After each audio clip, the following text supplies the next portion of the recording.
Doctor Who n'est à l'antenne que depuis 5 minutes quand apparaît à l'écran son premier lien avec la musique pop sous la forme d'un air de John Smith and the Common Men, un groupe fictif, diffusé sur la radio d'une adolescente que nous découvrons à peine, Suzanne Foreman, petite fille d'un étrange docteur qui voyage avec elle dans une cabine de police bleue plus grande à l'intérieur qu'à l'extérieur. Ce n'est que le début de la grande histoire d'amour qui mêle toujours aujourd'hui le docteur et la musique pop. Un terme qui est un petit peu vague parce qu'il n'a pas voulu signifier exactement la même chose au fil des années ou selon les pays, mais qu'on peut globalement réduire à musique populaire, comme son nom l'indique. En gros, c'est des musiques faites pour plaire surtout aux jeunes, avec des rythmes plutôt entraînants.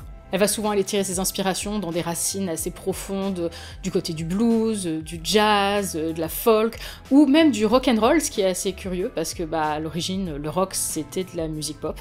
Et aujourd'hui, la musique pop, elle va plutôt piocher du côté du rap ou alors de l'électro. Certains la définissent comme accessible à tous, d'autres comme purement commerciale. La vérité est sûrement un peu entre les deux.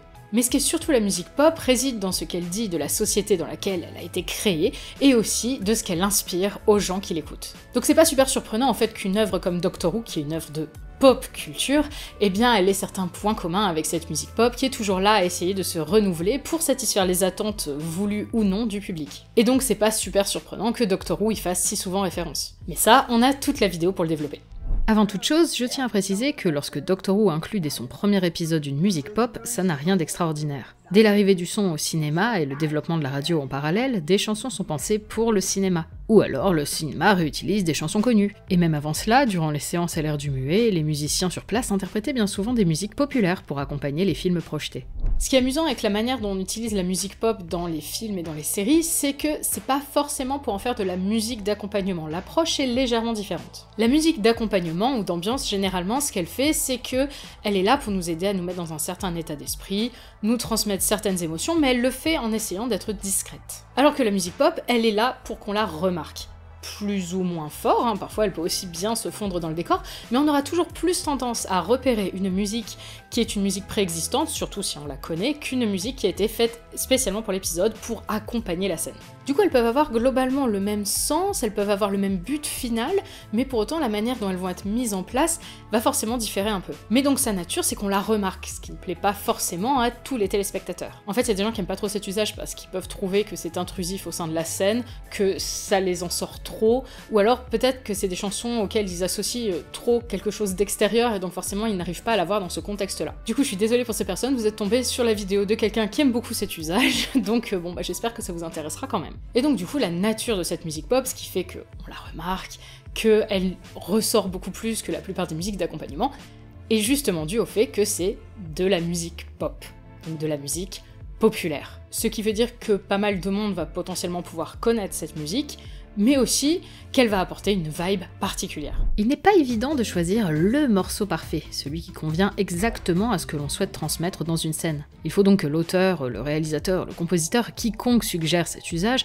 connaisse un large panel de chansons. Pour notre sujet, on tourne majoritairement sur des chansons pop, mais cette affirmation s'applique en réalité à n'importe quel choix de chansons préexistantes. Se pose ensuite la question de l'utilisation de chansons originales ou de reprises, et c'est pas toujours un choix. Généralement ça l'est, mais il faut pas oublier qu'il y a aussi les questions de droit. Lorsqu'il s'agit d'un réel choix, partir sur une chanson originale peut apporter un ancrage vers la période d'origine de la chanson, et ainsi véhiculer une impression soit de vécu et de vraisemblance, soit au contraire de décalage, apportant une touche humoristique ou effrayante par exemple. Si le jukebox de Cassandra avait diffusé une reprise de Toxic de Britney Spears pour célébrer la fin du monde, l'effet comique grinçant n'aurait pas eu autant d'impact. Choisir une reprise peut néanmoins avoir son propre intérêt. Faire chanter Don't Stop Me Now de Queen à Foxy, chanteuse pop en vogue à l'époque, dans l'épisode Mummy and the Orient Express, a plus de sens que de simplement diffuser cette chanson dans le wagon. On entend ici un monument du patrimoine terrien, réorchestré et joué dans un autre monument du patrimoine terrien, en version jazz, un style majeur de la musique terrienne, devant une foule costumée à la mode terrienne des années 20.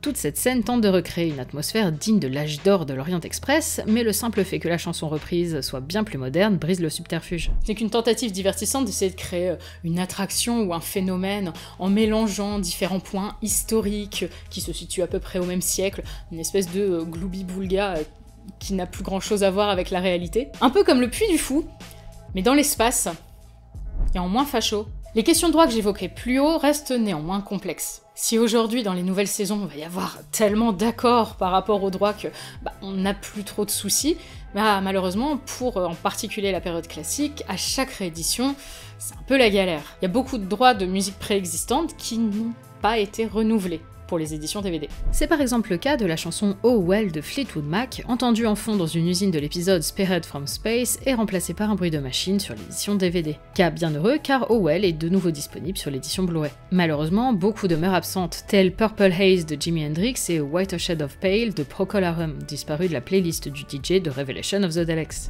Utiliser des musiques préexistantes, du coup c'est un peu un pari risqué. Si par exemple on prend le commentaire de l'épisode The End of the World, il y a Russell T. Davies qui dit dedans que lui, il voulait à tout prix avoir Toxic et Tainted Love, et s'il ne pouvait pas les avoir après pour les éditions DVD, c'était pas grave. Pour lui, la seule chose qui primait, c'était d'avoir les musiques pour l'épisode, pour sa diffusion télé. Et c'est tout. Alors on a eu de la chance, ils ont réussi à négocier les droits pour les éditions suivantes, mais on aurait très bien pu se retrouver avec uniquement la version diffusée le jour J qui possédait ces deux chansons. Mais il y a un groupe en particulier qui a beaucoup posé problème pour ces histoires de droits par rapport aux DVD de la période classique et même des VHS, c'est les Beatles. Parce que les Beatles étaient foutus à toutes les sauces pendant la période classique. Sauf que les droits des Beatles, ça coûte super cher, c'est d'ailleurs pour cette raison qu'on n'a pas de chanson des Beatles dans l'épisode qui parle des Beatles. C'est ainsi que Paperback Writer, entendu originellement dans l'épisode 1 de The Evil of the Daleks, a complètement disparu des versions sorties depuis. L'épisode n'existe qu'en format audio, parce que la bande vidéo a été détruite, mais quand cet épisode est ressorti en 1992 au format cassette, eh bien ils ont complètement coupé cette scène uniquement parce que Paperback Writer était entendu dans le fond. Et la scène est quand même réapparue sur la version CD, mais Paperback Writer a été remplacé par une autre chanson.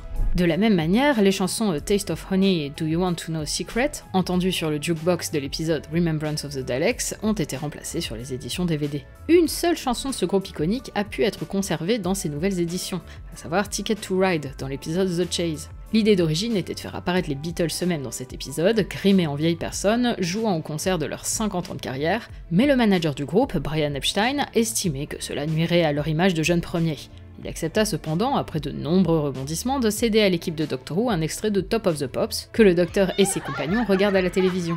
Et aujourd'hui, en fait, il s'agit d'un des seuls passages des Beatles à Top of the Pops qui est toujours existant, grâce à son utilisation dans Doctor Who. Celui en meilleur état de surcroît, ce qui en fait un trésor précieux aux yeux des fans des Beatles. Alors, merci Doctor Who pour ça. Et pourquoi autant de Beatles dans Doctor Who ? Eh bien parce qu'on parle d'un des plus grands groupes du monde. C'est un monument de la culture britannique, alors forcément, les compagnons qui viennent du futur, de leur faire dire « Ah bah oui, je connais les Beatles », tout de suite ça marque. Parce que les Beatles, tout le monde les connaît. Et c'est là une force de la musique pop. Tout le monde connaît.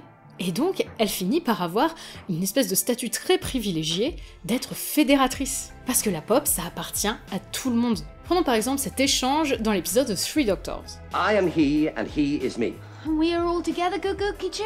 What? It's a song by the Beatles. How does it go? Oh, please be quiet. La compagnie Joe Grant s'amuse ici de la similitude entre ce que sont en train de dire les docteurs, les paroles qu'ils prononcent, et les paroles de la chanson des Beatles, I Am the Walrus, qui a été un véritable tube quelques années plus tôt, et donc forcément, toute l'audience britannique de Doctor Who connaît cette chanson au moment de la sortie de l'épisode. Et du coup, ça rajoute un petit côté comique à la réaction du docteur qui est un petit peu en mode « mais de quoi tu me parles ?» parce que le public, au contraire du docteur, a la ref. On rencontre un cas similaire dans l'épisode Rogue, lorsque le docteur chantonne l'air de Pure Imagination, chanson du film Charlie et la chocolaterie de 1971, que Rogue n'a aucune raison de connaître et qui n'est donc destinée qu'à nous faire sourire. Outre les clins d'œil qui sont faits aux spectateurs, utiliser ces musiques, ça permet aussi de créer un lien entre les personnages eux-mêmes. Prenons l'exemple de Turn Left.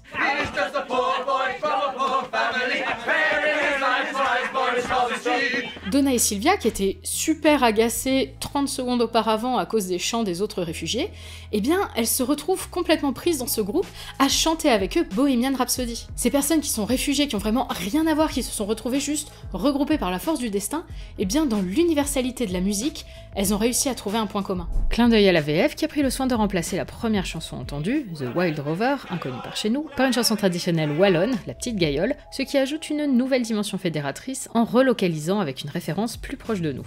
De la même manière, les personnages de Love and Monsters, réunis autour de leur fascination pour un personnage qui, de notre point de vue, est un monument de la pop culture, découvrent aussi un attrait commun pour la musique du groupe Electric Light Orchestra, dont Elton est fan, mais qui reste suffisamment marquant dans la culture britannique pour que sa passion contagieuse fédère tout le monde et les incite à partager plus ensemble en montant un groupe eux-mêmes qui reprend les titres de Hello. Je me rends compte que pour le moment j'ai parlé que de chansons préexistantes, ce qui représente la majorité de celles qu'on trouve dans Doctor Who, mais il y a aussi eu des chansons qui ont été faites exprès pour la série. Si on a particulièrement en tête aujourd'hui les derniers exemples en date, à savoir la chanson des Gobelins, There's Always a Twist at the End, la chanson de Monsieur Ringoding ou encore celle de l'Interstellar Song Contest, il ne s'agit pas d'une première pour Murray Gold, qui avait déjà composé 3 chansons originales pour les épisodes de Noël de la première ère Russell T Davies, chacune là pour retranscrire l'état d'esprit du Docteur dans cet épisode précis. Une par an, une espèce de petite tradition propre à l'ère Tennant. Il y a d'abord eu Song for Ten dans The Christmas Invasion, l'année suivante c'était Love Don't Home dans The Runaway Bride, et enfin The Stowaway dans Voyage of the Damned. Cette tradition, alors aujourd'hui, 20 ans après la diffusion des épisodes,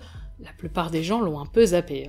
Mais pourtant, à l'époque, il y a eu quand même pas mal d'adeptes, surtout avec Song for Ten, donc la première, celle qui a le plus marqué, et qui allait assez haut dans les charts en 2005. Les autres, on va quand même être honnête, ça a moins marché. Cette tradition, elle montre surtout une volonté d'essayer de marquer le coup lors de la diffusion des épisodes spéciaux. C'est un petit peu essayer de créer une émulsion autour de la sortie d'une chanson faite exprès pour l'épisode, comme on a pu avoir avec la chanson des Gobelins par exemple. C'est voilà, on essaie de mettre le paquet en disant voilà, c'est un épisode particulier, on a la chanson qui va avec, regardez, faire monter un peu la sauce, voilà. Vous entendez ? Aucun doute possible sur la nature de l'épisode devant lequel nous nous trouvons. Rien ne dégage plus une atmosphère de fête dans un épisode de Doctor Who que sa musique. Généralement composée de musique d'accompagnement aux sonorités plus ou moins inspirées d'airs traditionnels, utilisant des instruments typiques de ces airs ou reprenant directement certains chants de Noël connus. C'est là aussi une des raisons de l'utilisation de musique ou de chansons préexistantes, et bien immédiatement elles vont transmettre une atmosphère précise, celle qu'on veut absolument faire ressentir aux téléspectateurs, en l'occurrence Noël. Parce que vous entendez des chants de Noël, immédiatement vous dites « bah c'est Noël !» Les chants de Noël, vous allez pas les avoir dans un épisode qui se passe au mois de septembre. Et du coup, il en va de même pour la plupart des usages de musique pop dans Doctor Who, généralement à peine audibles, diluées dans l'ambiance générale, comme plusieurs chansons presque irreconnaissables dans l'épisode Father's Day, tel Never Gonna Give You Up de Rick Astley. Oh my god, she's gonna be at the wedding. What, Jackie? Do you know her? Et oui, Doctor Who vous a rickroll depuis 20 piges et vous ne l'aviez jamais remarqué. Cet usage-là, ça fait partie de ce dont je parlais au début, c'est parmi les usages qui sont le plus proches des musiques d'accompagnement. Ces musiques qu'on remarque pas vraiment, elles sont là pour donner du corps à une scène dans une rue, ou dans un bar, ou dans un restaurant, ou même dans le TARDIS. Ça va donner une impression d'être à la maison, ou en tout cas, on va reconnaître le lieu parce que à l'oreille, ça sonne comme les lieux où on a l'habitude d'aller. Et donc ça donne de la vie au lieu et on se retrouve complètement baigné dans cette atmosphère sans même tellement s'en rendre compte. C'est donc un excellent moyen pour ancrer un épisode dans une époque déterminée. Souvenez-vous des changements de tenue au début de Lux et Devil's Cord qui s'accompagnent de musique datant de la période où le Docteur atterrit pour immédiatement nous immerger dans les années 50 et 60. C'est aussi un moyen de faire référence à une période précise dans un épisode situé en dehors de cette période, comme remarqué plus tôt avec Mummy and the Orient Express. En gros, pour paraphraser la compagne du premier Docteur, Vicky, traiter cette musique pop comme de la musique classique de la Terre du XXe et XXIe siècle. Vicky, I had no idea you knew about the Beatles.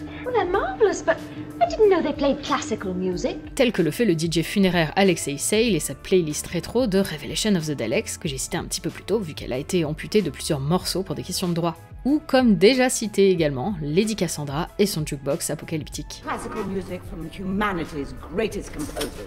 Parlons de jukebox, tiens, puisque le Docteur en possède désormais un dans son TARDIS. Un usage en particulier a marqué sa présence dans l'ère du 15e Docteur. Souvenez-vous du début de The Devil's Cord et de la transition méta qui transporte le thème de Doctor Who du piano de Maestro au générique, puis au jukebox du Docteur.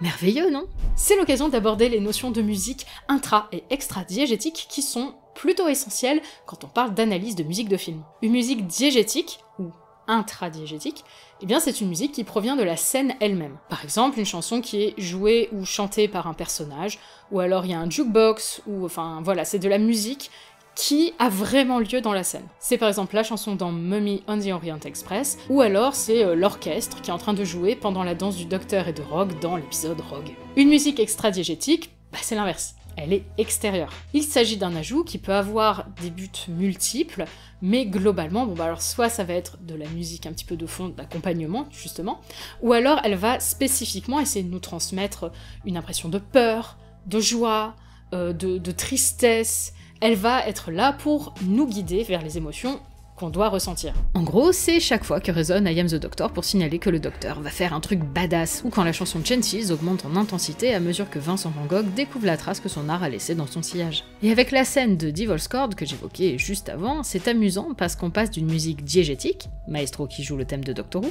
à extra-diégétique, le thème pendant le générique, à diégétique à nouveau, le jukebox du docteur. On reste dans un usage assez similaire à celui du 12e Docteur, guitare en main et lançant lui-même son propre générique après avoir joué face à la caméra la 5e de Beethoven.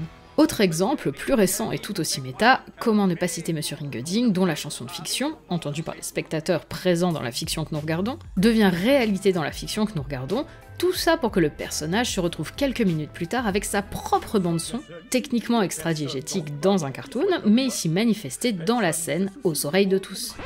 Doctor Who joue très souvent sur cette frontière entre la musique qu'entendent les personnages et celle qui n'est destinée qu'à nous.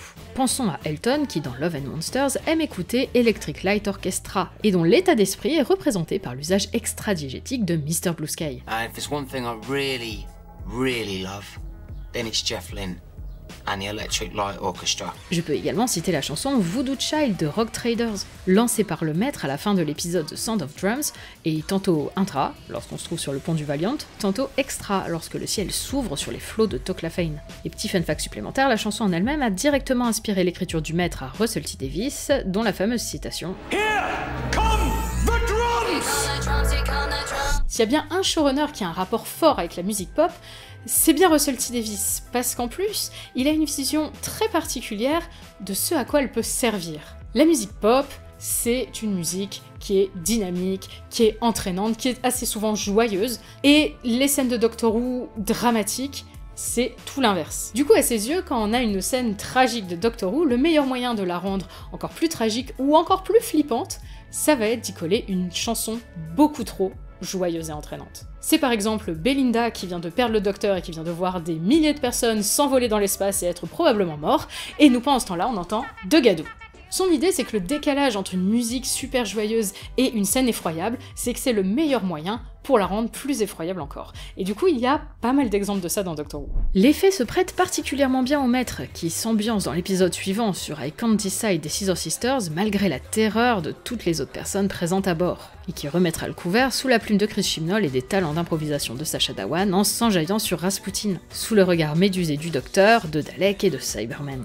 C'est donc sans surprise que Russell T Davies réutilisa la formule pour un autre personnage au tempérament proche du maître. Le fabricant de jouets version Neil Patrick Harris, qui attaque et tue les membres de Unit sur le rythme entraînant de Spice Up Your Life, savoureux décalage qui appuie l'ignominie d'un personnage sans aucune moralité, au-dessus du bien et du mal, et qui n'aspire qu'à s'amuser selon ses propres règles. C'est probablement l'usage de la musique pop que personnellement je préfère dans Doctor Who, parce que je trouve que ça colle tellement bien à la série. Parce que c'est globalement les mêmes ingrédients qui permettent à la série d'être si unique. C'est un savant mélange de cruauté, de peur, d'aventure, et à côté, eh bien, d'humour, de ridicule aussi. Et toujours juste ce qu'il faut.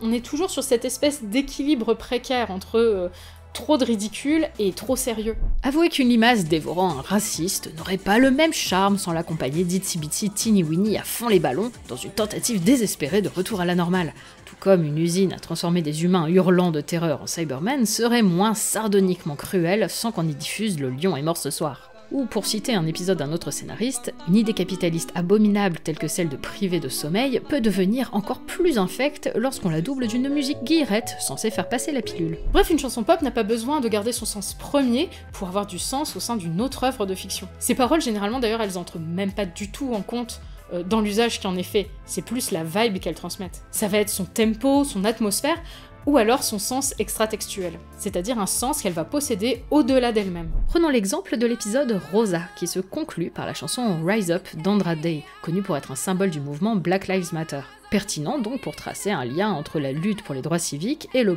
point d'avancée de ces luttes à notre époque. Donc Rise Up, c'est un super choix au niveau extra-textuel. Il y a par contre un léger souci, c'est que c'est une chanson américaine, avec un contexte extra-textuel américain, et on s'adresse à un public britannique. Du coup, il y a plein de gens qui sont restés sur le carreau parce qu'ils n'avaient absolument pas la référence et ils n'ont pas compris pourquoi d'un coup il y avait cette musique qui se lançait dans cette scène dramatique.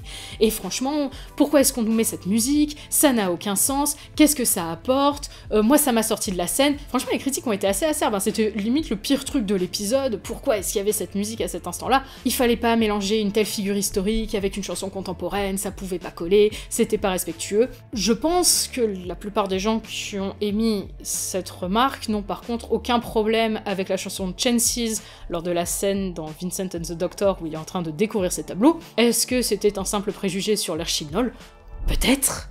Qui sait? Après, chacun aime ou pas la chanson, hein, on s'en fout, mais soyons un petit peu honnêtes ici, c'est strictement le même usage. Bref, j'ai envie de clôturer ce petit voyage dans la musique pop dans Doctor Who en m'arrêtant sur une référence beaucoup plus récente, et qui a aussi été mieux comprise par les fans, mais en même temps elle était aussi vachement plus appuyée. Je veux bien entendu évoquer les reprises anachroniques façon Bridgerton dans l'épisode Rogue. Présentes pour rappeler celles de la série tant aimée par les Chulder, elles sont suffisamment discrètes pour ne créer qu'une ambiance immersive pour les spectateurs ignorant cette référence, tout en récompensant ceux qui l'auront. On est donc face à un excellent usage réorchestré de chansons pop parfois étonnantes à retrouver dans ce contexte. Un clin d'œil amusant pour certains spectateurs attentifs, un accompagnement divertissant pour les autres, et surtout un coup de pouce pour alimenter l'histoire d'un épisode basé sur le jeu, l'imitation, le cosplay.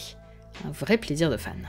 L'usage de la musique pop dans Doctor Who est donc multiple. Multiples sens, multiples facettes, parfois juste là pour être une musique d'atmosphère, d'accompagnement, et parfois avec un sens beaucoup plus profond. C'est des musiques qui vont transporter plus ou moins de sens, plus ou moins simple ou complexe. Dans tous les cas, il est évident que la pop va continuer de faire grincer des dents à chaque fois qu'un épisode va sortir avec une nouvelle scène où le maître s'ambiance sur je ne sais pas quelle chanson à la mode, Espresso de Sabrina Carpenter. Et cette même scène ferait exulter des fans qui vont aller la citer comme leur scène préférée de tous les temps pendant encore 10 ans et qui vont la classer avec toutes les autres scènes du même acabit de Doctor Who. Et espérons néanmoins que Britney Spears laissera toujours Lady Cassandra profiter de Toxic à bord du Satellite 5 et que les futures générations de fans profiteront toujours du fabricant de jouets trucidant joyeusement ses victimes sur l'air festif de Spice Up Your Life. Je vous remercie beaucoup de m'avoir écouté, j'espère que ça vous a intéressé. N'hésitez pas à nous dire dans les commentaires quelle scène accompagnée d'une musique pop est votre préférée de toute la série. Personnellement, je pense que c'est Rasputin avec Sacha Dhawan qui n'avait pas compris qu'il n'était pas censé danser pendant 5 minutes et nous a juste offert une séquence absolument sublime et hilarante. Julien, c'est quoi toi ta préférée? Aucune. Merci Julien pour ton aide. J'aime bien Toxic. Le timing comique de Toxic. 10 sur 10 quoi. Si je peux faire un souhait pour l'avenir de la série et pour clôturer cette vidéo, ça serait qu'après avoir eu Peter Capaldi qui s'éclate sur sa guitare électrique et Ncuti Gatwa qui chante à tue-tête des airs entêtants, eh bien ça serait de retrouver un des talents de Billie Piper pour la prochaine ère.